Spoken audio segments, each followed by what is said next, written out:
or spaceship and you go high enough and you see the shape of the United States, and you see it on fire, it's going to look like a lake that's on fire. But the Lord ain't going to take a bunch of people and cast them into it. He going to cause the Russians to, and possibly the Chinese and those other nations that possess the missiles, to drop bombs on the United States, which is Babylon. That's the lake of fire. So nobody's going to be cast in, but that's parabolic talk. The ones that are not written in the book of life. Who else is going to be in there besides the other nations? 2/3 of the nation of Israel. You're going to have General Gehenna's going to be up in there. Lahab's going to be up in there, and the rest of those sellouts. Now you're going to have Israelites living in South America that's not going to be affected by the missiles, but we're going to go down there and we're going to straighten them out. And we're going to put a lot of them to death too. And we're going to put them in order. Because the kingdom is going to have to be built. All right? You got anything? This is Zephaniah 3:8. Therefore wait ye upon me, saith the Lord, until the day that I rise up to the prey. For my determination is to gather the nations, that I may assemble the kingdoms, to pour upon them mine indignation. What is this indignation? Those missiles. Even all my fierce anger, for all the earth shall be devoured with the fire of my jealousy. All the earth is talking about, it's going to be a world war. America's going to be totally destroyed.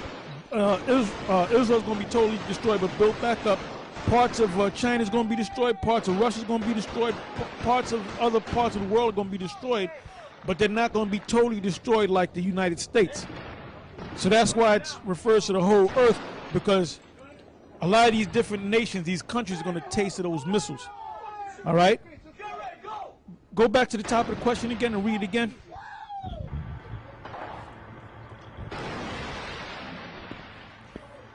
Yeah, it says the next, like I said before, I'm not being evil, just trying to get an understanding. Revelation 13:7, and it was given unto him to make war with the saints and to overcome them, and power was given him over all kindreds and tongues and nations. Can I say something on that? That goes hand in hand with Daniel, the 7th chapter. You want to get that for me right quick? That goes goes hand in hand with Daniel, the 7th chapter, when the angel interprets it to Daniel.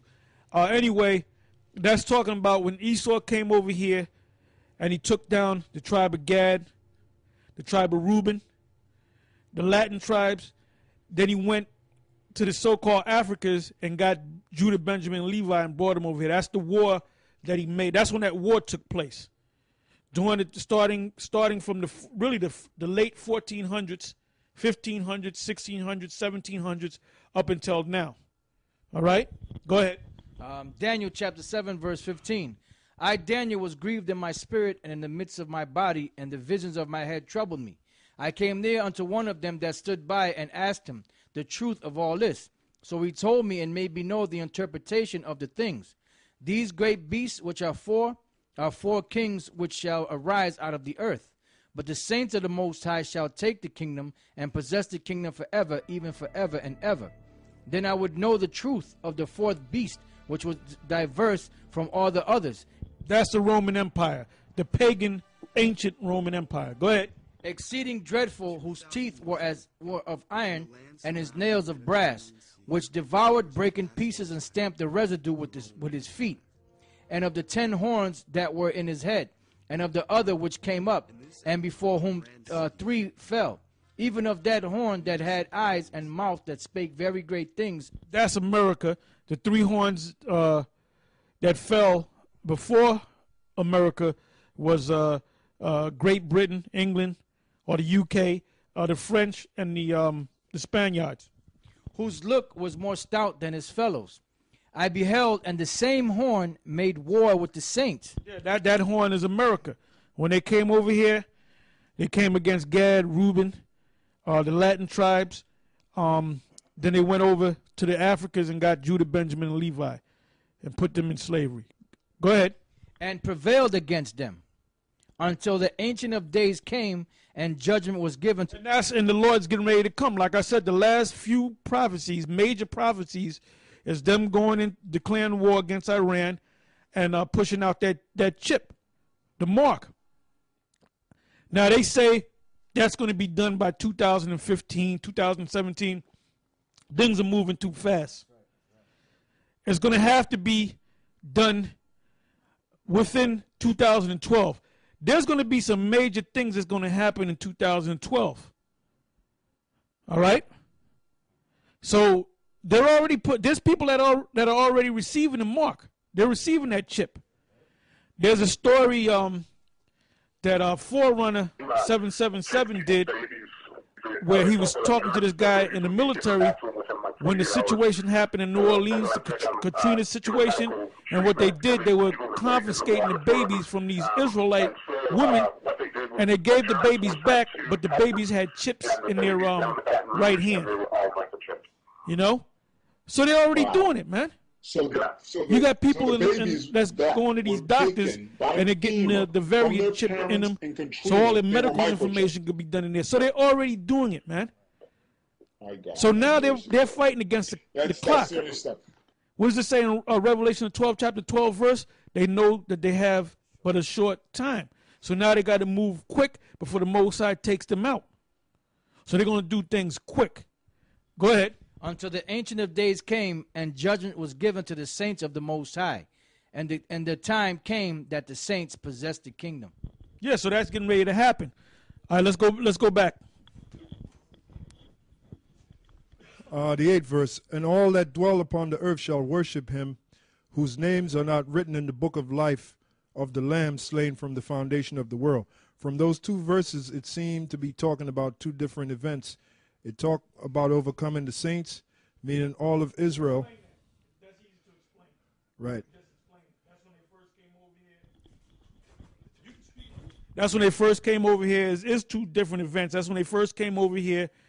Like I said, going back to the 1500s, 1600s, 1700s, even to this point, and the latter part of that statement that you made is talking about now.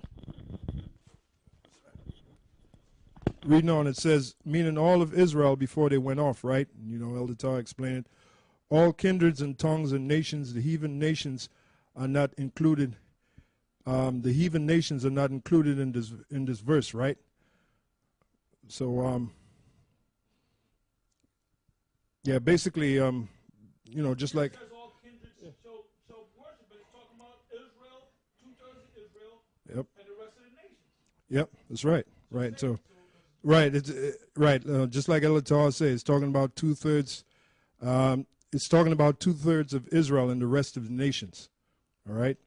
The next verse, and all that dwell upon the earth shall worship him, whose names are not written in the book of life of the Lamb slain from the foundation of the world. Right. Right. Exactly. That's the 2/3 of Israel and the rest of the nations. The next verse, it says, this verse refers to all that dwell upon the earth shall worship him. Whenever I see the word earth, it tells me the whole planet whose names are not written in the book of life. And we already explained that. That's the 2/3 of Israel and the rest of the nations. All right? So is it just referring to Israel only in those two verses? Well, we explained it. You got the answer. The next one, Revelation 13 and 16. And he causeth all, both small and great, rich and poor, free and bond, to receive a mark in their right hand or in their foreheads. In verse 13 and 16, it talks about giving marks. Are all, both small and great, rich and poor, free and bond, subjects, Israelites or heathens or heathen nation included too? All of them. All of them, right. Revelation 13 and 17. And that no man might buy or sell save he that had the mark or the name of the beast or the number of his name. Revelation 13:18. Here's wisdom. Let him that have understanding count the number of the beast, for it is the number of a man, and his number is 666. Let me say something on that real quick before you read on. This came about, the number 666 goes back to the UPC, Universal Product Code. You know, like on this Apocrypha here, I'm going to try to bring this up. On this Apocrypha right here, you can see the UPC, all right? And you can see the two sets of lines on the outside, one set of lines longer than the rest of the lines, the computer reads that as 6, so that's 666. So that's the beginning of the 666. And this goes back to the early 80s.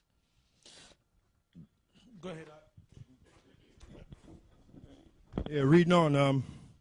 In these two verses, which is Revelation 13:17 to 18, in these two verses, it talk about no man might buy or sell save he that have the mark, etc.